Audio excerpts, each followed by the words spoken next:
Hi everyone, in the previous video we discussed about basic proportionality theorem, that is the Thales theorem. In this video we will discuss the converse of BPT. But first let us all try to understand what is a converse of a theorem.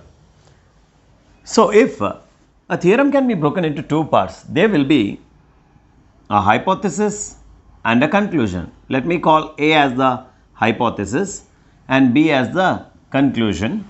In that case, this first part is what we assume to be true and use our logic and previous knowledge to arrive at B.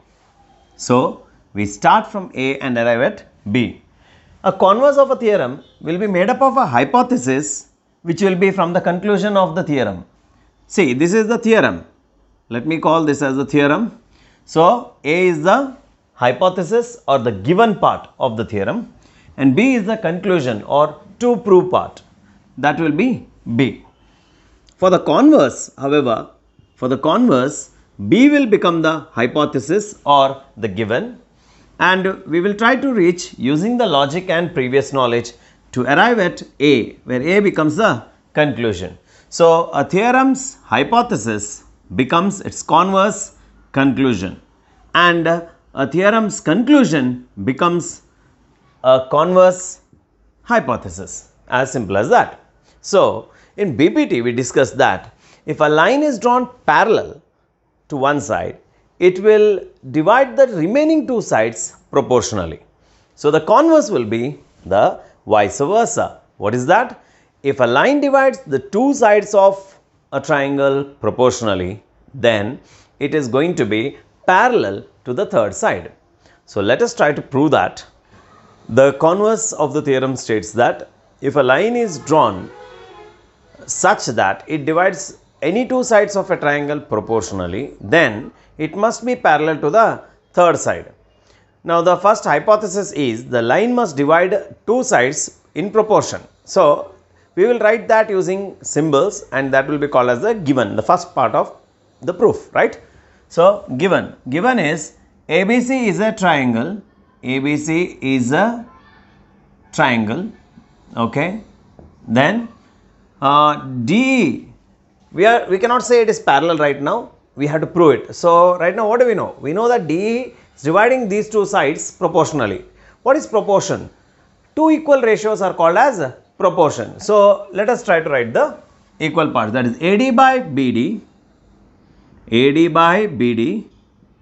is equal to AE by CE. AE by CE. Now, this is given. So, what is to be proved? To prove that line which we drew, what is that? DE, it is parallel to the third side. Which is the third side left now? The base, BC. Okay. So, to prove, the next step of the proof is, to prove, right? Okay. To prove DE is parallel to BC. Now, to do that, there is an optional step in between. Remember from the theorem, that is called as construction. It may not be always necessary, but here it is useful. So, let us take down that step, that is construction. I am writing shortcut here. Okay. Construction. What is the construction we require? See, already we have told that DE is just a line which divides the two sides, but we have not yet proved that it is parallel. So, let us take another line which is already parallel, okay, just for comparison. So, let us consider there is a point E dash, okay, on AC. There is a different point. How should the point be? It's such that when you connect D and E dash, when you join DE dash, that line must be parallel to BC. Do not worry about how it looks in the diagram, that is not important. When you put the symbol of that arrows, it automatically indicates that they both are parallel. Now, say DE, whether it is parallel or not, yet not proved, but however, we have constructed DE dash such that it is parallel to BC. So, what is the construction? Mark a point E dash, okay, on AC such that, I'll use symbol for such that, this is a symbol for such that DE dash, this is the dotted line, that is called as DE dash, is parallel to BC. Now we are going to use this for the proof. Now let us go to the main part, that is the proof itself. Okay. So let's start. What is given? Given is DE is a line such that it divides the other two sides proportionally. So we know AD upon BD is equal to AE upon CE. Why is that? The reason is because it is given. That's given. So I'll call this as equation 1. Next, from the construction, what do you know? Construction is such that DE dash is parallel to BC, right? We know DE dash is parallel to BC. Reason from construction, right? Fine. So in that case, if a line is parallel to one side, we can apply the main theorem. What does the theorem say? It divides the other two sides proportionally. Which are the other two sides? AB and AC. They are getting divided by this DE dash. So let us highlight that part. Okay, let me highlight this. We are now looking at this one. So that is the part. We can neglect DE right now for some time.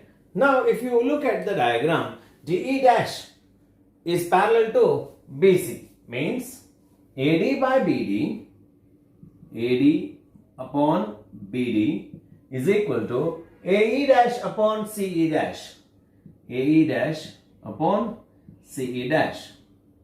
This is from the BPT. Reason is from the basic proportionality theorem. I'll call this equation 2. Now compare equation 1 and equation 2. What do you observe? That the left hand sides are same. Therefore, from 1 and 2, what can you write? If the left hand sides are equal, then the right hand sides must be equal. Axiom 1. Things which are equal to the same thing must be equal to one another. So, from 1 and 2, we can say the right hand sides also equal. What are the right hand sides? AE upon CE is equal to AE dash upon CE dash. Okay, we have these two ratios here as a proportion. They are equal, so they must be a proportion. Now, to prove that, let's get back our line, that is DE. We can see two different lines. What we will be trying to prove is that both are not different but one and the same. How to go about that? Let us see. By adding 1 on both sides. Here we are trying to have a common numerator. To get the common numerator, we are going to add 1 on both sides. So adding 1 on both sides. Add 1 on both sides. Let us see what happens. The left hand side becomes AE upon CE plus 1, which is equal to AE dash upon CE dash plus 1.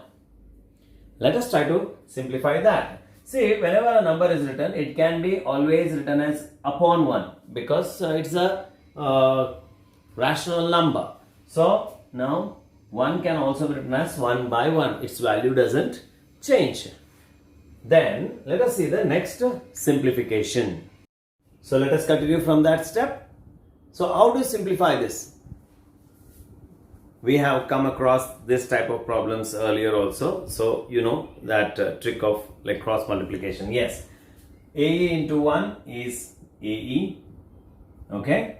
If it is plus, write plus. If it's minus, minus. So after this comes the opposite side. CE into 1 is CE upon CE into 1. The denominator finally CE. Right? CE 1 the CE is equal to. Here again the same. We'll start from the left top. That is AE dash into 1, which is AE dash. If it is plus, write plus. If it is minus, write minus. So it is plus 1 into CE dash, which is CE dash. Fine.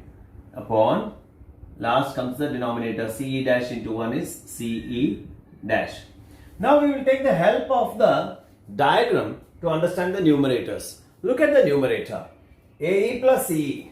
AE plus CE. Look at that. If this is AE, E is this point, then CE. This is AE, CE. If you add both, what do you get? You get the complete line AC. So this numerator becomes AC by CE, which is equal to, now let us have a look at the other part, the other numerator.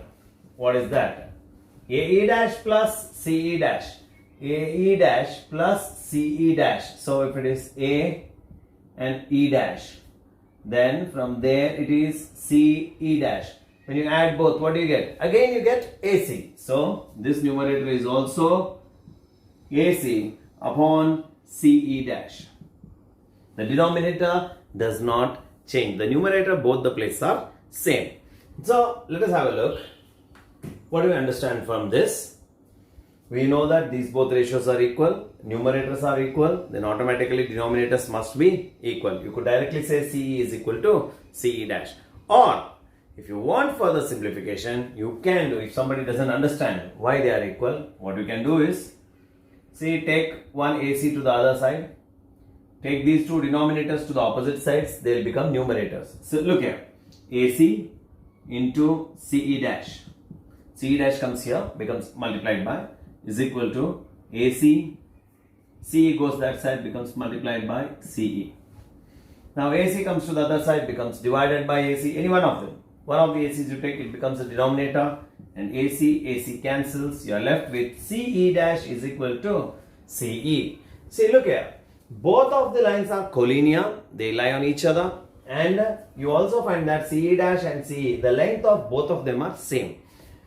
If both the lines here look one smaller and one is bigger, but we know that the lengths of both of them are same. If the lengths of both of them are same, that can be only indicating that E and E dash must be the same point. Otherwise, see, by the picture if you are looking, it should be CE smaller than CE dash or CE dash larger than CE. But what did we get? CE and CE dash both are equal.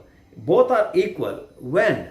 That's only possible when E and E dash both coincide. Only then the lengths will be equal. This implies E and E dash coincide. They both are the same point. Coincide. Okay, this is irrelevant. Not needed. Okay, leave it. Now, if E and E dash coincide, then automatically this DE and DE dash, both lines, they also coincide. This implies DE and DE dash are one and the same. They are not different, okay? That is, they are one and the same line. So this indicates that you told DE dash is the parallel line to BC. But just now we are saying DE and DE dash both are same. That means DE must be parallel to BC. That means DE is parallel to BC. We started with DE dash being parallel to BC. Now we proved that they both are one and the same. Means instead of writing DE dash is parallel, we can write DE is parallel to BC. Hence the proof.